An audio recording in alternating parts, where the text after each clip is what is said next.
আসসালামু আলাইকুম প্রিয় ভিউয়ার্স। আজ আমরা শিখব পরিমাপ সম্পর্কিত ছোটখাটো যে তথ্যগুলো এবং এই অধ্যায়ে যত রকম সূত্র প্রয়োজন সেগুলো সম্পর্কে আমরা আজকে আলোচনা করব।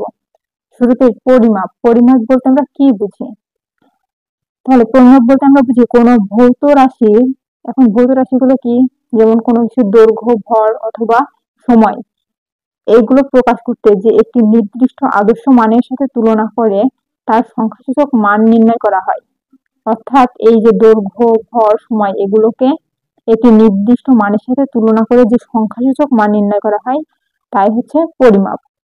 যেমন একটি লাঠির দৈর্ঘ্য, এখন লাঠির দৈর্ঘ্য এটার পরিমাপ কত বা লাঠির পরিমাপ কত, এভাবে প্রশ্নটা হতে পারে। তাহলে যে 5 মিটার, এখানে আমরা বলছিলাম সংখ্যাসূচক মান নির্ণয় করা হয়, তাহলে এই যেটা 5 মিটার এটাই হচ্ছে পরিমাপ, লাঠিটির পরিমাপ হচ্ছে 5 মিটার। আবার এক বস্তা তুলার ভর 5 কেজি, তাহলে এখানে পরিমাপটা হচ্ছে 5। এখন পরিমাপ সম্পর্কিত কয়েকটি একক আমরা জানবো। দৈর্ঘ্য পরিমাপের একক হচ্ছে মিটার, ওজন পরিমাপের একক গ্রাম এবং তরল পদার্থের আয়তন পরিমাপের একক হচ্ছে লিটার। এখন গুরুত্বপূর্ণ কিছু পরিমাপ সম্পর্কে আমরা জানবো। 1 ইঞ্চি সমান 2.54 সেন্টিমিটার প্রায়। যখনই দশমিক চলে আসবে অর্থাৎ দশমিকের মানটা নির্ধারিত না, এখানে 5, 4 অথবা 5, 3 অথবা 5, 6 যে কোনো কিছু থাকতে পারে, এই জন্য এর কাছাকাছি মানটা এখানে ধরা হয়। এই জন্য যখনই দশমিক মান হয় তখনই প্রায় প্রায় এইগুলো দিয়ে প্রকাশ করা হয়, মানে এর কাছাকাছি একটা মান। তাহলে 1 ইঞ্চি সমান 2.54 সেন্টিমিটার। আবার 12 সেন্টিমিটার সমান 1 ফুট, 3 ফুট সমান 1 গজ। আবার 1760 গজে হয় 1 মাইল, আর 1 মাইলে হয় 1.61 কিলোমিটার প্রায়। 1 মিটারে হয় 39.37 ইঞ্চি। এটা অনেক ইম্পর্টেন্ট, আমাদের বাস্তব জীবনের সাথে অনেক সময় এটা কাজে লাগে। তাহলে 1 মিটার সমান 39.37 ইঞ্চি প্রায়। 1 কিলোমিটার সমান কত মাইল? 0.62 মাইল। আবার 100 কিলোগ্রামে হয় 1 কুইন্টাল এবং 1000 কিলোগ্রামে হয় 1 মেট্রিক টন। 1 লিটার বিশুদ্ধ পানির ওজন 1 কিলোগ্রাম। 1 কিলোগ্রামকে বলা হয় কেজি। এখন এখানে আমরা জানি কি তরল পদার্থের একক পরিমাপের একক হচ্ছে গ্রাম, এজন্য এখানে পানি একটি তরল পদার্থ, এজন্য এর পরিমাপটা হচ্ছে কিলোগ্রাম। গ্রিক এবং ল্যাটিন ভাষা হতে গৃহীত কিছু স্থানীয় মান, আমরা স্থানীয় মান সম্পর্কে জেনেছি একক, দশক, শতক, হাজার ও লক্ষ, নিযুত, এগুলো হচ্ছে স্থানীয় মান। তাহলে আমরা এই স্থানীয় মান সম্পর্কে কিছু তথ্য জানবো। স্থানীয় মানের মধ্যে প্রথমে আমাদের এখানে জানি আমরা মিটার। এই মিটারটাকে মাঝখানে রেখে এই পাশে কিলো, হেক্টর, ডেকা, এই পাশে ডেসি, সেন্টি, মিলি। অর্থাৎ প্রথম থেকে যদি আমরা করি তাহলে এইভাবে আসে কিলো, হেক্টর, ডেকা, মিটার। এই মিটার এখানে মিটারও হতে পারে, গ্রামও হতে পারে, লিটারও হতে পারে। এটা হচ্ছে নির্ভর করে আমাদের পদার্থটি কি পরিমাপ আছে, অর্থাৎ এটা দৈর্ঘ্য, এটা হচ্ছে তরল পদার্থ আছে নাকি অন্য কোনো পদার্থ আছে, এটা আমাদের নির্ভর করে এখানে। তাহলে এখানে তিনটা পদ্ধতিতে আমাদের এটা দেওয়া থাকে, মিটার, গ্রাম অথবা লিটার। তারপরে কিলো, হেক্টর, ডেকা, আমরা মিটার নিয়ে ধরি, মিটার, ডেসি, সেন্টি, মিলি, এইভাবে দেওয়া থাকে। এখন এটা মান বের করার আবার একটা স্পেশাল নিয়ম আছে। মিটারকে 1 ধরে এইদিকে গেলে অর্থাৎ বাম সাইডে গেলে একটা করে শূন্য বৃদ্ধি পায়, আর ডাইন সাইডে গেলে একটা করে শূন্য বৃদ্ধি ঠিকই পায়, কিন্তু এটা ভাগ অবস্থায় থাকে, 1কে এটা ভাগ অবস্থায় থাকে। তাহলে প্রথমে আমরা এখন যদি স্থানীয় মান হিসেবে বিবেচনা করি, প্রথমে এটা হচ্ছে একক, এদিকে গেলে হয় দশক, এদিকে শতক, এদিকে সহস্র। তাহলে দশক মানে কি? এই যে একক, দশক অর্থাৎ একের সাথে একটা শূন্য, শতক অর্থাৎ একের সাথে দুটো শূন্য, এই যে একক, দশক, শতক। সহস্র মানে হচ্ছে হাজার, তাহলে একের সাথে 3টে শূন্য অর্থাৎ 1000। এইভাবে আমরা চিন্তা করতে পারি।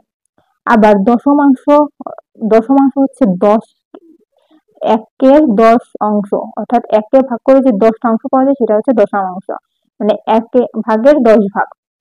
এখানে 1কে 10 দিয়ে ভাগ করা হয়, একে ভাগ করলে হয় এই যে 10 দিয়ে ভাগ করা, 100 দিয়ে ভাগ করা, এগুলোর নিয়ম হচ্ছে কি, যে কয়টা শূন্য সে কয় ঘর পর হচ্ছে দশমিক বসে, সে কয় ঘর আগে দশমিক বসে। তাহলে এখানে একটা শূন্য আছে, তাহলে 1-এর আগে দশমিক বসবে, অর্থাৎ এই যে এটা হচ্ছে 1 ঘর, 1 ঘর আগে দশমিক বসছে।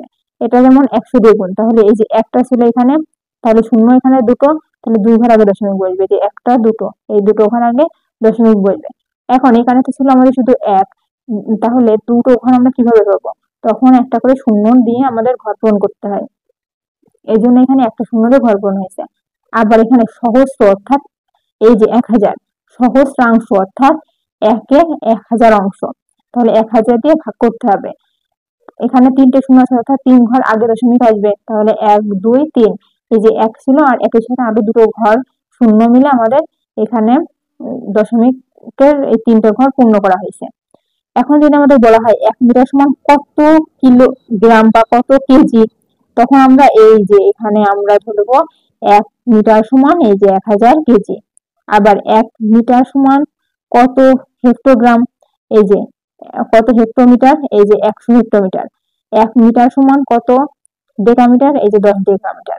আবার 1 মিটার সমান কত ডেসিমিটার, এই যে 0.1 ডেসিমিটার। এইভাবে আবার যদি ধরা হয় 1 গ্রাম সমান কত কেজি, তাহলে কিলোগ্রামকে সংক্ষেপে আমরা বলি কেজি। তাহলে এই যে 1 গ্রাম সমান সমান 1000 কিলোগ্রাম বা 1 কেজি। আবার 1 গ্রাম সমান সমান কত হেক্টোগ্রাম, 1 গ্রাম সমান সমান 100 হেক্টোগ্রাম। আশা করি এই বাদ বাকি বিষয়গুলো আমরা সবাই বুঝতে পারবো সহজেই। এর অধ্যায়ের আর তথ্যগুলোর গুরুত্বপূর্ণর মধ্যে আছে কিছু সূত্র। সূত্রগুলো আমরা দেখি। প্রথমেই আছে আয়তকার ক্ষেত্রের ক্ষেত্রফল। আয়তক্ষেত্রটা অবশ্যই আমরা চিনি, এই যে এটা হচ্ছে একটা চতুর্ভুজ, অর্থাৎ 4টি বাহু দ্বারা গঠিত, যার বিপরীত বাহুগুলো সমান এবং এই যে সমান্তরাল। আর এই 4টে বাহু সমান না, দুটো বিপরীত বাহু দ্বারাই সমান, এই বিপরীত বাহু দ্বারা সমান, কিন্তু 4টে বাহু সমান নাই। আর এই যে প্রতিটা কোণই হচ্ছে 90 ডিগ্রি, এটা হচ্ছে আমাদের আয়তক্ষেত্র। হ্যাঁ, আয়তকার ক্ষেত্রের ক্ষেত্রফল সূত্র হচ্ছে দৈর্ঘ্য গুণ প্রস্থ, অর্থাৎ এই যে দৈর্ঘ্য আর এই যে প্রস্থ এই দুটোর গুণফল। এবার বর্গাকার ক্ষেত্র। বর্গাকার ক্ষেত্র মানে আমরা জানি কি 4টে বাহু সমান এবং 4টে কোণই সমান, এটা হচ্ছে একটা বর্গক্ষেত্র। এই বর্গক্ষেত্রের প্রতিটা বাহু যেহেতু সমান হয়, তাহলে এইগুলোর মানও সমান। তাহলে এই বর্গাকার ক্ষেত্রের ক্ষেত্রফল হচ্ছে এক বাহুর স্কয়ার। এবার ত্রিভুজাকার ক্ষেত্রের ক্ষেত্রফল। ত্রিভুজ বলতে আমরা বুঝি 3টা বাহু দ্বারা আবদ্ধ একটা ক্ষেত্র, এটা হচ্ছে ত্রিভুজ। ত্রিভুজ ক্ষেত্রের ক্ষেত্রফল হচ্ছে হাফ গুণ ভূমি গুণ উচ্চতা, এই যে ভূমি আর এই যে এটা হচ্ছে ত্রিভুজের উচ্চতা। আর এই যে ক্ষেত্রফল, এই ক্ষেত্রফল পরিমাপের একক হচ্ছে বর্গমিটার। এখানে যদি মিটার দিয়ে একক যদি মিটার থাকে তাহলে মিটার হবে বর্গমিটার, যদি সেন্টিমিটার থাকে তাহলে বর্গ সেন্টিমিটার, যদি মিলিমিটার থাকে তাহলে বর্গ মিলিমিটার। মানে এর এককটা হচ্ছে বর্গ, আর এর সাথে যেটা থাকবে সেটাই বসে যাবে। এবার আয়তাকার ঘনবস্তুর আয়তন। আয়তাকার ঘনবস্তুর আয়তন নির্ণয় সূত্র হচ্ছে দৈর্ঘ্য গুণ প্রস্থ গুণ উচ্চতা। আয়তক্ষেত্রের পরিসীমা। আয়তক্ষেত্রের পরিসীমা হচ্ছে 2 ইন্টু দৈর্ঘ্য যোগ প্রস্থ, অর্থাৎ দৈর্ঘ্য আর প্রস্থের সমষ্টি এর সাথে 2 গুণ। ত্রিভুজের পরিসীমা হচ্ছে 3 বাহু সমষ্টি, এই যে ত্রিভুজের 3টা বাহু এটার সমষ্টি হচ্ছে ত্রিভুজের পরিসীমা। আর বর্গক্ষেত্রের পরিসীমা হচ্ছে বর্গক্ষেত্রের যে 4টে বাহু এই 4টে বাহুর সমষ্টি, অথবা 4 গুণ এ, অর্থাৎ এক বাহুর সাথে 4 গুণ। এটা করলেও যা আসে, এটা করলেও তাই আসে। আশা করি এই অধ্যায় সম্পর্কে আর কারো কোনো সমস্যা থাকবে না। এতক্ষণ আমাদের সাথে থাকার জন্য সবাইকে ধন্যবাদ। আর এরকম আরো ভিডিও পেতে আমাদেরকে ফলো করুন এবং সাথে থাকুন। ধন্যবাদ সবাইকে।